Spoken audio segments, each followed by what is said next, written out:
Panthers move up to 1, they give up, in your estimation, not that much to get to their guy. If they've identified the quarterback they want, they swap 1, so they move up 8 slots. And in addition to that, they give up DJ Moore, a receiver who you have to pay, right? And a first and 2 seconds. I think that's a lot to give up. You don't think so if you've identified your guy. And then the question becomes, who is that guy? CJ Stroud, who's kind of a nice overall package. Bryce Young, who has all the stuff except the size, but he really would be the smallest guy ever drafted there as a quarterback. Or Anthony Richardson, who blew everyone away at the Combine physically. Who would that guy be? That's the question, Key. What do you think? Oh, okay. I was waiting on you to ask. Sound like you put the query in the question. Go ahead. I think it's C.J. Stroud. I mean, I would select C.J. Stroud out of all of these quarterbacks.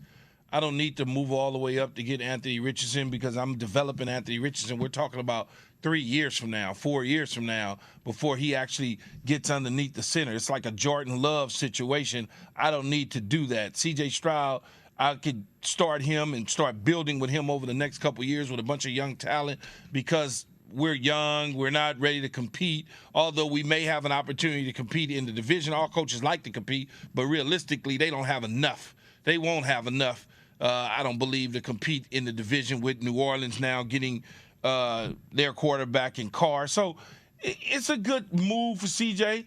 I think if it's CJ Stroud, you look at what they're getting in the future, not what they gave up in this year's draft. Not the 61st pick and not DJ Moore. Because, yes, you had the number 1 overall pick.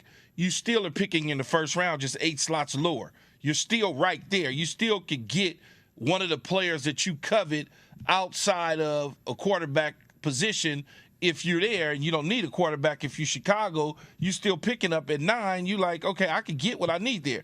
Probably won't pick a receiver. Maybe it's one of the defensive players. Maybe all of a sudden we eyeing the guy on the defensive side of the ball. So we're okay with that at 9 because at 1 we were never going to take those defensive players. We were never taking a receiver. So let's get out and get rich. Yeah, something Dan Orlovsky said on this show, within the last 45 minutes. He said, if it's Anthony Richardson, like the Panthers, Tepper's he takes big swings, right? There's Cam Newton, there's Ron Rivera. We're in the playoffs every other year. We made a no, that's good. I want great. No, I'm going to tear it all down.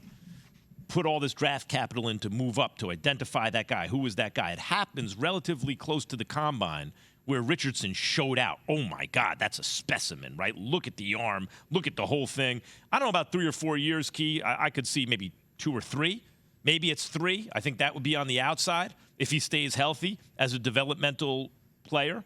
Maybe before then. He's not ready. He's not ready to play next week, Max. Right. I get it. But so it's going to take him at least 3 years. 3? I don't know. Yeah, 3? It's got to take him. Yeah. Well, listen. At any rate, if you think that's a generational type guy or a top, like C.J. Stroud's a nice overall package, but it's not like, oh my God, we've never seen anything like it. Bryce Young is so small, as you say, Key. He's unlikely to wow people like that. But Richardson's the guy out of this class where you go, like Josh Allen, yeah, it's raw, but look at that. That looks a little different. I could see that. I could see something like that, and especially from a guy like Tepper. That makes sense to me. Maybe they want Will Anderson as the number 1 overall guy, the linebacker out of Alabama, and maybe Sam is their guy. I don't know. We just assume based on the way that the owner approached everything in hiring the coach about how he wanted an offensive-minded guy, so you immediately point to the quarterback. Wait, you think that they're trading all that draft capital up to go get a pass rusher right now? You don't know. Yeah, but hold up. A pass, as I said, a defensive player. Will Anderson was the consensus number 1 pick in this year's draft. I get it. Would have been last year. Yeah, right. What are we in, man? What year since 2023? Since 2021. He was for this year's draft, he was always the consensus number 1 overall pick. If he would have come out last year, he'd have been the number 1. Right? I get it, but Key, when you need as much, like, the quarterback's not going to be the last thing you slide in. There's no way they did all that to go get a defensive player.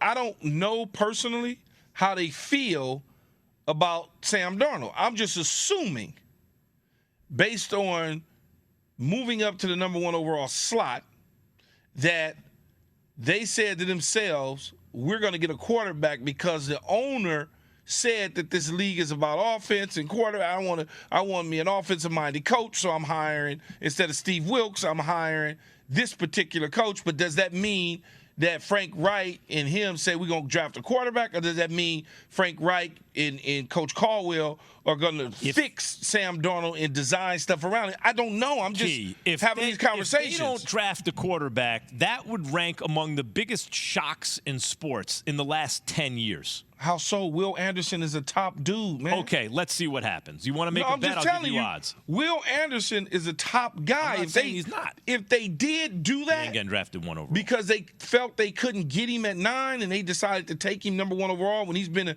consensus for the most part as a number 1 all selection, until the kid from Georgia all of a sudden passed him up over this last, part of the season. You just don't know, Max. You don't know how these dudes think, man. Right. You think one thing like me. That's why I'm saying it would be a shock. Did I say I guarantee it's not going to happen? Here's what I am going to say. Biggest shocks in sports in 10 years. Here's what I am going to say, though. That momentum on Will Anderson is about to start coming. Mm-hmm. You watch what I tell you. Right. Watch. 3 weeks from now, you're going to be like, why do they have him ranked number 1 in the to move up 8 slots and give up a first in 2 seconds? If I wanted a defense, I would just draft a whole defense for that. I would draft a guy at 8 or 9. I wouldn't be use my first in 2 seconds for defensive players. If I really want a defense, I get 4 really good defensive players. I wouldn't be shocked. If you think about it, Jalen Hurts went to the playoffs the first time as a full-time starter. And then from there, they saw exactly what Jalen Hurts was, and they made a decision. Howie Roseman of the Philadelphia Eagles, along with Nick Sirianni, said, hey, we need to go get this. We need to get that. We need to shore up this. We need to run the football and do that. And now we're going to put ourselves in a different situation. The Chicago Bears have yet to do that. They're still in that mode. Justin Fields, let's go and be the 6th seed in the playoffs next year, 2023 season. Let's be a wild card on the road. And then we look to 2024 where he becomes the dominant Jalen Hurts effect, where they can now go get a bona fide big-time wide receiver along with a tight end, and then maybe another running back, and then start to really build around him. They're a couple years away from that. Listen, MVP is essentially a quarterback award. So there are 32 starting quarterbacks, but really figure more like 28 or 29 because there's some teams that are going to bench guys and stuff like that. And then out of those 28 or 29, maybe you could take 15 who, where you could look at, you go, maybe him because he's really good or he's on a really good team. And then a handful of guys where you go, they're ascending because of their age, because of their raw talent, because of the direction of the franchise. You might say if everything breaks right for this guy. At the moment, Justin Fields is 10th in the odds I was going to win MVP. He's plus 2,500. I was going to say there's probably, without you even saying that, I was going to say, as you were talking, I was thinking, there's probably 7 quarterbacks that I could think of that is like for serious. Sure ahead of him, yeah. No, just serious about having an opportunity to be an MVP. Right. There's only like Patrick maybe Mahomes, Josh 7. Allen, Joe Burrow, Justin Herbert, Aaron Rodgers in the right situation. Yeah. Lamar Jackson if he's healthy. There's only about 7. Right. And then there's 1 or 2 that could have a magical roller coaster ride and get the benefit of the doubt.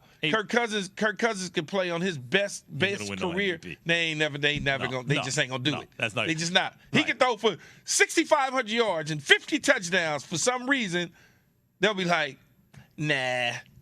That's just, in their mind, that's the way it is. What's Aaron Rodgers' odds, guys, right now? Because people don't know where he's going to play. Are there odds on Rodgers? So Aaron Rodgers is at plus 2,000. Hey, Key, your favorite, Tua, plus 2,200. So he's tied with Lamar Jackson right in front of Justin Fields. Mahomes leading the pack? Mahomes is at plus 650. Burrow and Allen are tied at plus 750. Right. Allen's a touch high. Burrow's where he should be. Hurts should be higher than Allen, I think. This dude, Deshaun Watson, already got 230. If we accept, like Lamar taking even a $190 is accepting the owner's interpretation that the Deshaun Watson contract doesn't count. But it did occur, Key. What about that? What about pressure from the union to sit until the owners get the message? Yeah, 32 million on a franchise tag ain't gonna. I'm not playing for that. So yeah, I'll sit. 45, we might have to have a conversation because it's 1 year. 45 is within line of the top quarterbacks. 32, no, I can't do nothing for you. I'm good. Even 45. Now 45, I might have to. I got to think. I got to think on the 45. But what about the point that there will be pressure from the union to say, wait a minute, they're trying to ignore reality. The reality is Deshaun Watson had a fully guaranteed 230. Well, it's not 190. It's not a special case. You could, as you say, Key, you could miss me with that, right? It's 230. Yeah. Well, that's what you have to kind of come to realization on is do I want to not only do this for me, but I'm also setting a precedent for everybody that comes behind me. Right. At all positions. Thanks for watching ESPN on YouTube. For live streaming sports and premium content, subscribe to ESPN Plus.